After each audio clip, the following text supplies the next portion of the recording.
let's talk about the vision. So the vision begins with identifying God.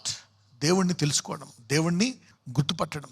అందరూ గుర్తుపడతారు దేవుణ్ణి. Everybody identifies God.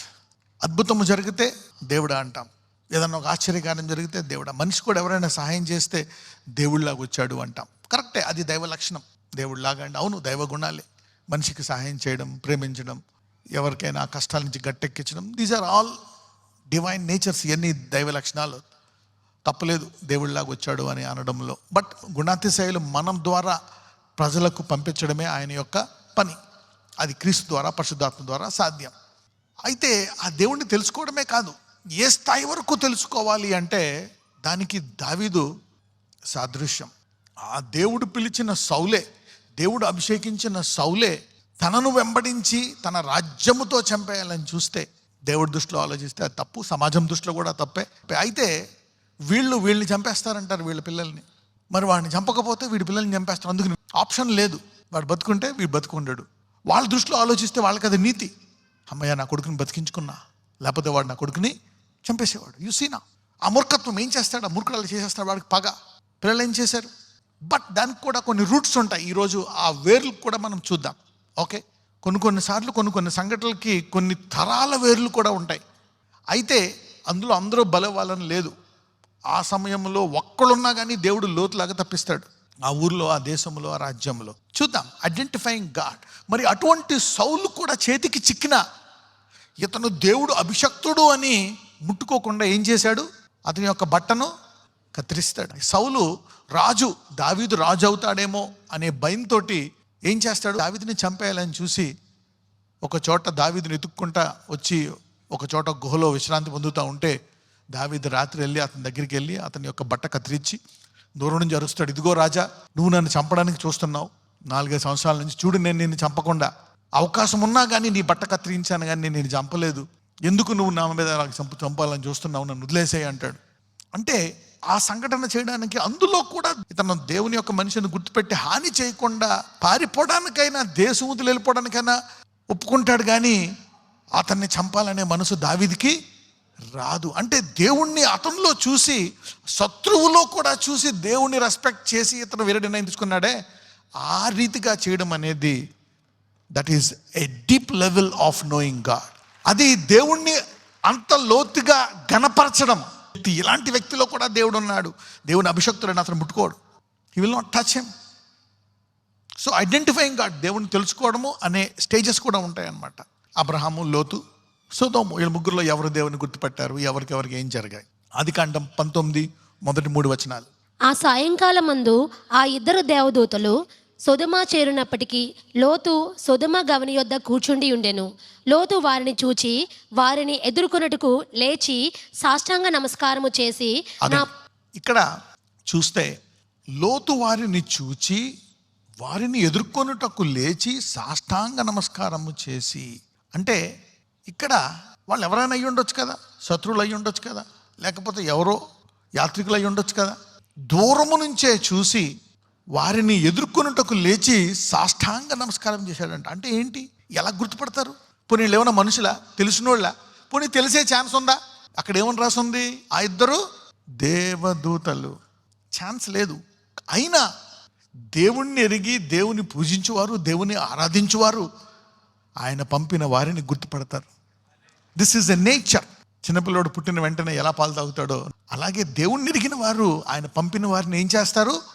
గుర్తుపట్టి, ఇంకొకటి ఏం చేస్తారు? గుర్తుపట్టడమే కాదు, ఘనపరుస్తారు. ఏం చేస్తారు?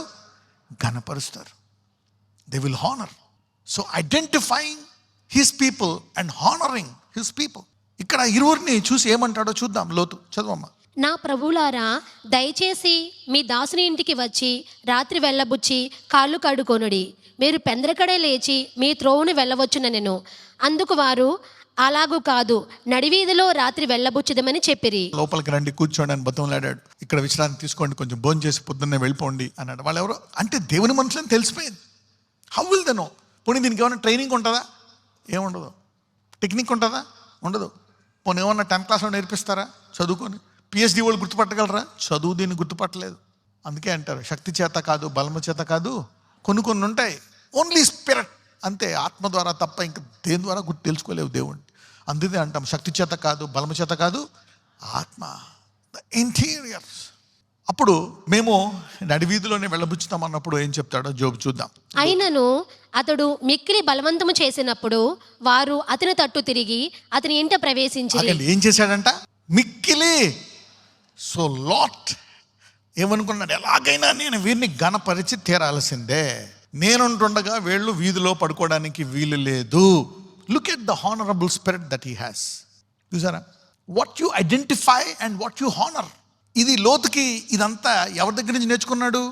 ఒక రకంగా లోతు కొన్ని పొరపాట్లు చేసినా కానీ తన సహోదరుని ప్రేమించి అన్నొక్కడి దేవుడు మాట్లాడి వెళ్ళిపోతానంటున్నాడు. అన్న ఏమవుతుందో ఏంటో, నేను ఎలాగైనా సరే ఈయన్ని కొంచెం కాపాడుతాను, తోడుగా ఉంటాను, ఈయన రోడ్డు ఎక్కితే మళ్ళీ తీసుకొచ్చి నేను ఇంటికి చేరుస్తాను అని చెప్పి ఆ రీతిగా వచ్చిన లోతు, అయ్య బాబోయ్ అబ్రహాము దేవుడు నిజమైన దేవుడు అని తెలుసుకొని ఆ దేవుణ్ణి గుర్తుపట్టడం, ఘనపరచడం కూడా నేర్చుకున్నాడు లోతు. You see that. మన అబ్రహాం ఉన్నాడా? లేదు. ఆ నేచర్ వచ్చేసింది అనమాట. When you love somebody and love the God you will identify. అయినను అతడు మిక్కిలి బలవంతము చేసినప్పుడు వారు అతని తట్టు తిరిగి అతని ఇంట ప్రవేశించిరి. అతడు వారికి విందు చేసి పొంగని రొట్టెలు కాల్చగా వారు భోజనము చేసిరి. ఇతను గుర్తుపట్టాడు. అయితే వాళ్ళు ఏం చేశారు? మిక్కిలి బలవంతం చేశాడు. అందరూ మిక్కిలి బలవంతం అనండి. See the way you honour, God will also honor you the same way. Let us see. 19వ అధ్యాయం 13 నుంచి 15 నుంచి 23.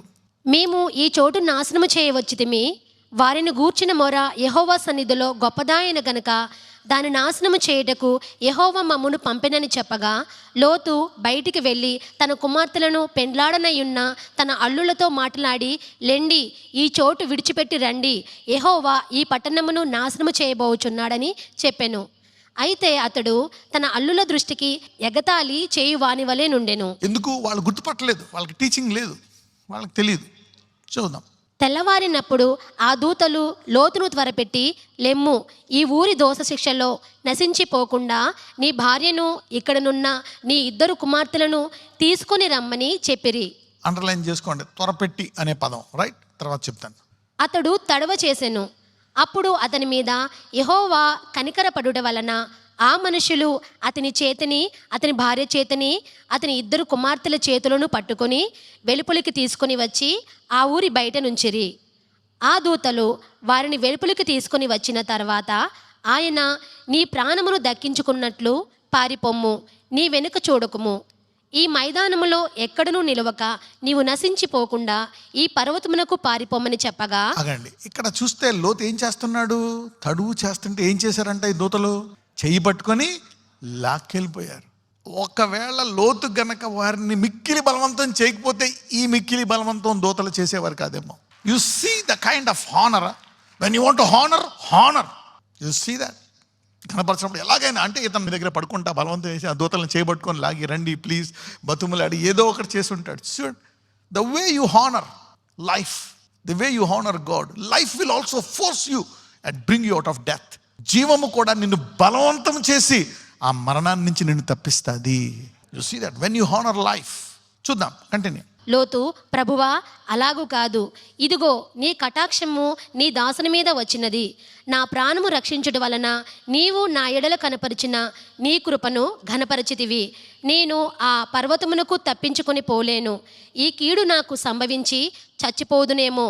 ఇదిగో పారిపోవుటకు ఈ ఊరు సమీపములో ఉన్నది, అది చిన్నది, నన్నక్కడికి తప్పించుకొని పోనిమ్ము, అది చిన్నది గదా, నేను బ్రతుకుదునని చెప్పినప్పుడు ఆయన, ఇదిగో నీవు చెప్పిన ఈ ఊరు నాశనము చేయను, ఈ విషయములో నీ మనవి అంగీకరించిదని, నీవు త్వరపడి అక్కడికి తప్పించుకొని పొమ్ము. చూసారా, ఆ కొండ మీదకి వెళ్ళిపోమంటే, అయ్యా ఆ కొండ మీద ఎలా బతుకుతాను, ఏ జంతువో ఏదో నన్ను చంపేస్తుంది, చలికి చచ్చిపోతాను, ఏమీ లేదు అంటే, ఇదిగో ఈ చెన్నూరుకి వెళ్ళిపోండి, వెళ్ళు, ఆ చెన్నూరుని నీ కోసం నేను ఆ ఊరిని కాపాడుతాను అంటున్నాడు. You see how God honour, ఘనపరచుట. రైట్. నీవక్కడ చేరు వరకు నేనేమీ చేయలేను నేను, అందుచేత నీవక్కడ చేరు వరకు నేనేమి చెయ్యలేను. హానర్, నువ్వు జీవాన్ని ఘనపరిచినప్పుడు దేవుడు నీ జీవాన్ని కాపాడాల్సిందే. What you honour life you get it. Come on, continue. అందుచేత ఆ ఊరికి సోయరు అను పేరు పెట్టబడెను. లోతు సోయరుకు వచ్చినప్పుడు ఆ దేశమున సూర్యుడు ఉదయించెను. రైట్.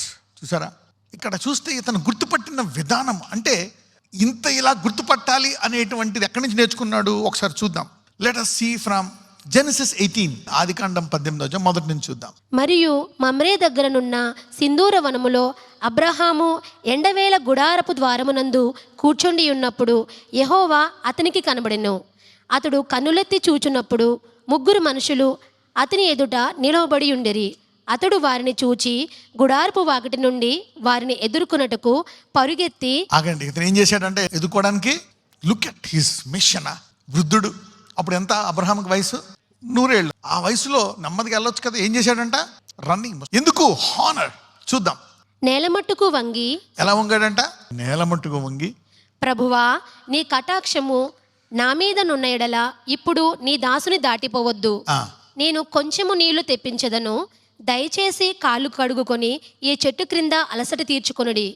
కొంచెము ఆహారము తెచ్చెదను, మీ ప్రాణములను బలపరుచుకొనుడి, తరువాత మీరు వెళ్ళవచ్చును. ఇందు నిమిత్తము గదా మీ దాసుని యొద్దకు వచ్చి తిరనెను. ఏమండి, ఆయన అక్కడే రాసింది యెహోవా అని. ప్రాణాలను బలపరుచుకోండి, తర్వాత వెళ్ళొచ్చు. ఇందుకోసమే వచ్చావు కదా అనుకుంటున్నాడు. కొంచెం అమాయకుడైనప్పటికీ కూడా he is a good man for honour. బాగా గణపరచువాడు, అవునా కదా? భయస్తుడు అంటే పిల్లలు ఇవ్వడానికి వచ్చాడు అనుకోడు, ఎందుకంటే తన వృద్ధుడు, భార్య కూడా వృద్ధురాలు. రైట్, చూద్దాం.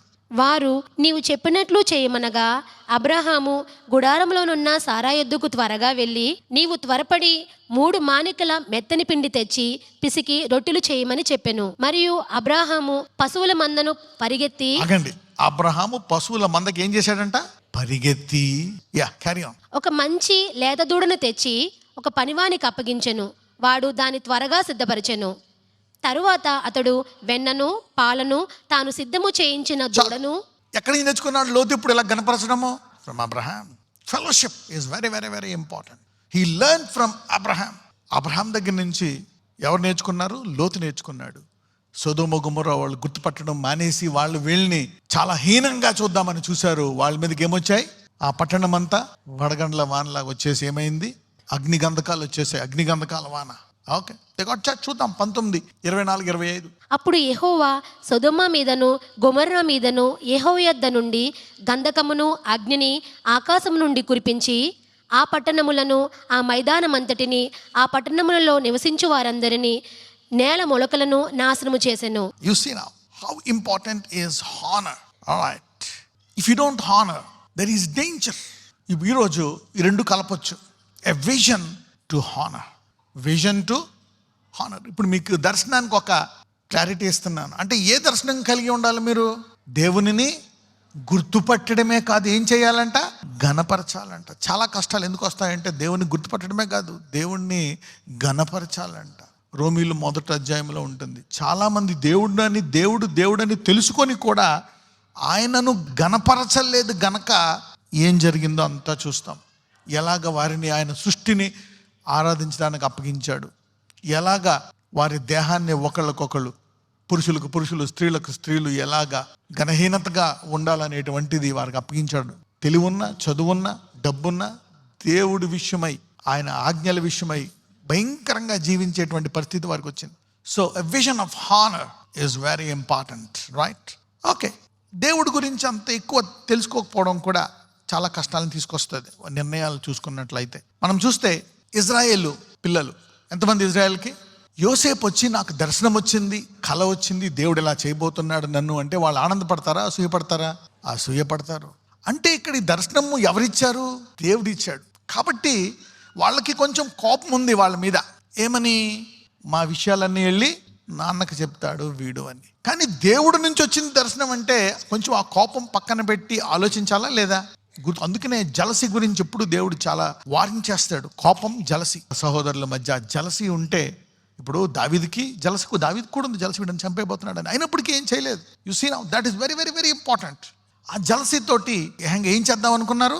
మొదటి దర్శనమే కాదు, మళ్ళీ ఇంకో దర్శనం వస్తుంది, రెండో దర్శనం. సూర్యుడు, చంద్రుడు అంటే తండ్రి కొంచెం మనసులో పెట్టుకుంటాడు, కానీ మిగిలిన వాళ్ళకి మట్టుకు చాలా కోపం వచ్చేసి ఏ స్థాయికి వెళ్ళిపోతారు?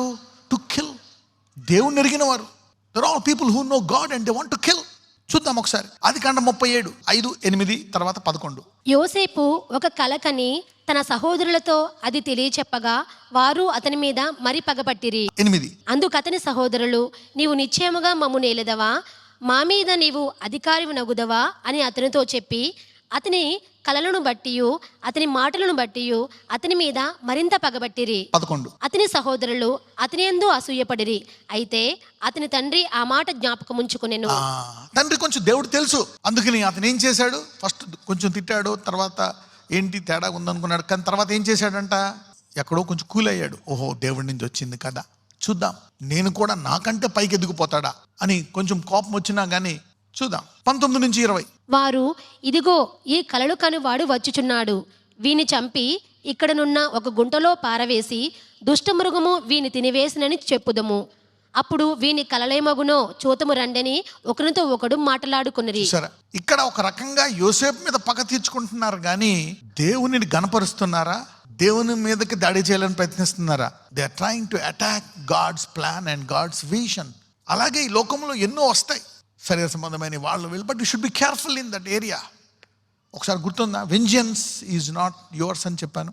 వెంజన్స్ అంటే పగ తీర్చుకొనుట నా పని కాదు అని చెప్పాను. ఒక్కొక్కసారి శత్రువు కూడా నిన్ను నీ యొక్క గురి వద్దకు చేరుస్తాడు. నీ కష్టాల్లో నీ సొంత వారేమి పగవారేమి నీకు దర్శనం ఉన్నట్లయితే ఓకే, ఎవరిని గణపరచాలండి దర్శనము? దేవుణ్ణి. ఎలా గణపరచాలా? The way Abraham honoured God. లోతు నేర్చుకుని ఎలా కాపాడబడ్డాడో మనం చూసాం. రైట్, ఇక్కడ తిరస్కరించేశారు. అంటే ఒక రకంగా వీళ్ళు అన్నదమ్ములు 11 మంది ఎవరిని తిరస్కరించారు? They have rejected God, they didn't honour. గుర్తుపట్టలే. కానీ ఒక అన్యుడు గుర్తుపట్టి ఆ కలలు కనువాన్ని ఏం చేశాడో చూద్దాం. ఆదికాండం 41వ అధ్యాయం 38 నుంచి 44. అతడు తన సేవకులను చూచి, ఇతని వలె దేవుని ఆత్మగల మనుషుని కనుగొనగలమా అని అనెను. అని ఎవరెవరితో అంటున్నారు? ఫరో రాజు తన ప్రజలతో అంటున్నాడు. ఓకే, అంటే ఇక్కడ కొంచెం బ్యాక్గ్రౌండ్ చెప్తానులేండి. ఏమైందంటే ఇతనికి మొదటగా అతనికి కళలు వచ్చాయి. ఆ కళల తర్వాత అతను ఏం చేశాడు, ఒక శోధన వస్తుంది, పాపం అనే శోధన. అతను కృంగి ఉన్నప్పుడు ఆ శోధన జయిస్తాడా? జయించడా? జయిస్తాడు. ఎవరామె? పోతీఫరు భార్య. ఆమెను జయించినప్పుడు కళలు కనేవాడు కళలను భావం చెప్పే ప్రమోషన్కి వెళ్ళిపోతాడు. Every time you conquer a temptation and a sin, you increase your rank in the realm of the spirit. Your gift becomes more sharp and more bright. నీ వరం ఇంకా ఎదుగుతుందంట. అందుకే you need to overcome temptations. ఎప్పుడైతే అలా చేస్తాడో రాజుకు ఒక కళ వస్తుంది. అప్పుడు ఆ జైల్లో 2 కళలు చెప్తాడు అనమాట. వాళ్ళు వెళ్ళి రాజుకు చెప్తారు. ఒకటి బతుకుతాడు, ఒక చనిపోతాడు. చెప్తారు, రాజా ఒక జైల్లో ఒక వ్యక్తి ఉన్నాడు, హీ హాజ్ సమ్ పోస్ట్. అతను చెప్పినప్పుడు ఆ రాజు అతను పిలిపించుకున్నప్పుడు ఆ కళను చక్కగా అర్థం చెప్తాడు యోసేపు. అప్పుడు ఇతని వలె ఆ మనుషుని కనుగొనగలమా అని అన్నాడు. చదవండి. మరియు ఫరో, దేవుడు ఇదంతయు నీకు తెలియపరచెను గనుక నీ వలె వివేక జ్ఞానములు గలవారెవరునూ లేరు. నీవు నా ఇంటికి అధికారువై ఉండవలెను. నా ప్రజలందరూ నీకు విధేయులై ఉందురు. సింహాసన విషయంలో మాత్రమే నేను నీకంటే పైవాడనై ఉందునని యోసేపుతో చెప్పెను. మరియు ఫరో, చూడుము, ఐగుప్తు దేశమంతటి మీద నిన్ను నియమించి ఉన్నానని యోసేపుతో చెప్పెను. ఒకళ్ళు సొంత వాళ్ళు ఏం చేద్దాం అనుకున్నారు? అతని కలలు కనేవాడిని చంపేద్దాం. అరే, నా తమ్ముడు ఎంత ఎదుగుతాడా, మనం బ్లెస్ అయిపోతామేమో, మన స్థాయి ఇంకా పెరుగుతాదేమో, ప్రపంచంలోనే టాప్ అయిపోతాడేమో, ఎందుకంటే సూర్య చంద్రులు కూడా అతనికి, మనం కూడా బ్లెస్ అవుతాం, ఆశీర్వించబడతాం అనే దర్శనం పోయి వాళ్ళు నెగిటివ్గా ప్రవర్తించి అతన్ని చంపేద్దామని చూశారు. ఇక్కడ ఫరో ఏమో అతన్ని గుర్తించి అతనికి ఆశీర్వాదకరంగా మారి అతనికంటే మానమైన స్థానం ఇవ్వాలని చూస్తాడు. చూద్దాం. మరియు ఫరో తన చేతినున్న తన ఉంగరము తీసి యోసేపు చేతునకు పెట్టి సన్నపు నారబట్టలు అతనికి తొడిగించి అతని మెడకు బంగారు గొలుసు వేసి తన 2వ రథం మీద అతను ఎక్కించెను. అప్పుడు వందనము చేయుడని అతని ముందర జనులు కేకలు వేసిరి. అట్లు ఐగుప్తు దేశమంతటి మీద అతను నియమించెను. You know, somebody honoured God's dreams. ఒక వ్యక్తి ఎలా గణపరచాడో చూడండి. ఒక వ్యక్తి ఏమో, కొంతమంది ఏమో అతన్ని హీనంగా చంపేద్దామంటారు. Jealousy is dangerous. Don't fight against God and his people and his visions. కొంచెం వీక్నెస్ ఉండొచ్చు, యోసేపులో వీక్నెస్ ఉంది, but still you should respect God కదా. సౌలు హంతకుడిగా మారాడు, దావీదు చంపేశాడా? ఏం చేశాడు సౌల్ని? దేవుని విషయమై ఆ కట్ చేసినందుకు కూడా సారీ చెప్తాడు. ఆ ముక్క కట్ చేసినందుకు, రాజా సారీ, నేను నీ గార్మెంట్ని కట్ చేశాను. చదువు. మరియు ఫరో యోసేపుతో, ఫరోను నేనే అయినను నీ సెలవు లేక ఐగుప్తు దేశమంతటను ఏ మనుషుడును తన చేతినైనను కాలునైనను ఎత్తకూడదని చెప్పాను. ఏం ఘనతండి! నేను పేరుకు ఫరోయే గాని దేశమంతటా ఒక్క మనిషి కూడా. ఆ తర్వాత ఏమొచ్చింది? ప్రపంచమంతా కరువు వస్తే ఆహారము ఒకే ఒక్క దేశంలో ఉంది. ఏ దేశము? ఈ 12 మంది యాకోబు ఏళ్ళ కరువులో తిండి లేక రావాల్సిన పరిస్థితి వచ్చింది. Honour has made this country rich and made them poor and struggle in famine. కరువులో కొట్టుకోవాల్సిన పరిస్థితి వాళ్ళకి వచ్చింది. దిక్కు లేక వచ్చి అందరూ తలంచారా లేదా? వీళ్ళేమో ఈ దేశమంతా బహు సమృద్ధిగా దేవుడు చేసేసాడు. You see what honour can do. A vision to honour. మొదటిది ఎవరి గురించి చెప్పాను? అబ్రహాము, లోతు, సొదొమ, గొమొర్రా. రెండవది యాకోబు కుమారులు 11 మంది, యోసేపు. You see what honour really does to people. Somebody is learning something today.